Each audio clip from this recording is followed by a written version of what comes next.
আমরা আসলে বাঙালি তো আমাদেরকে খুব সহজে কোনো কিছু মানানো যায় না।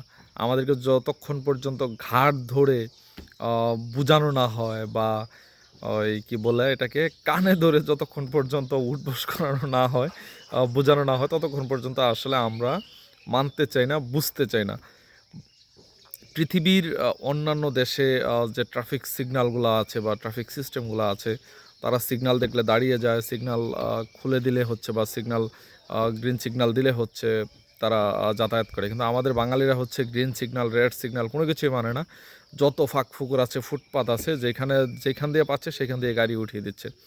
তো এখন যেই কাজটা হয়েছে যে তারেক রহমানের সরকার বা বিএনপি সরকার ক্ষমতায় আসার পরে ঢাকা শহরে বিভিন্ন জায়গায় হচ্ছে পরীক্ষামূলক এআই ক্যামেরা বসাইছে। এআই ক্যামেরা বসানোর পরে যেটা হচ্ছে যে যাদের গাড়ির নাম্বার প্লেট আছে বা গাড়ি শনাক্ত করে অটোমেটিক মামলা দিয়ে দিচ্ছে।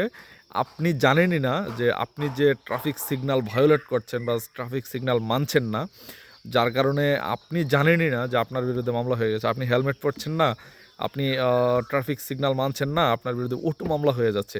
এখন বিষয় হচ্ছে যে ঘাড় ধরে আপনাকে মানাতে বাধ্য যতক্ষণ পর্যন্ত আমাদেরকে না করতেছে ততক্ষণ পর্যন্ত আমরা মানতেছি না।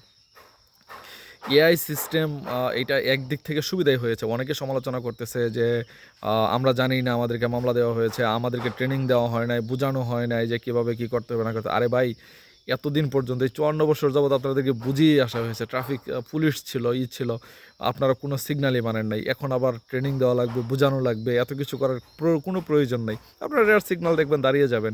আর যদি না দাঁড়ান, এখন এই যে ওটা মামলা হয়ে যাবে। এখন এইটার একটা সুবিধা হয়েছে, আপনারা ইতিমধ্যেই গত এআই ক্যামেরা বসানোর পরে যেটা হয়েছে আপনারা দেখবেন যে এখন রেড সিগন্যাল দেখলেই সবাই দাঁড়িয়ে যাচ্ছে। কেউ সিগন্যাল ভায়োলেট করে, ওভারটেক করে বা কোনো কিছু করে চলে যাচ্ছে না। কারণ হচ্ছে সবাই জানে যে আমি যদি ট্রাফিক সিগন্যাল ভায়োলেট করে চলে যাই তাহলে আমার নামে এআই মামলা দিয়ে দিবে, অটোমেটিক আমার নামে মামলা চলে আসবে। তো এইসব উদ্যোগকে সাধুবাদ জানাই। সবাই আসুন আমরা নিয়মের ভিত্তিতে চলে আসি, নিয়ম মেনে চলি, আইন কানুন মেনে চলি, তাতে করে হচ্ছে আমাদের জন্য সুবিধা হবে। ধন্যবাদ। আসসালামু আলাইকুম।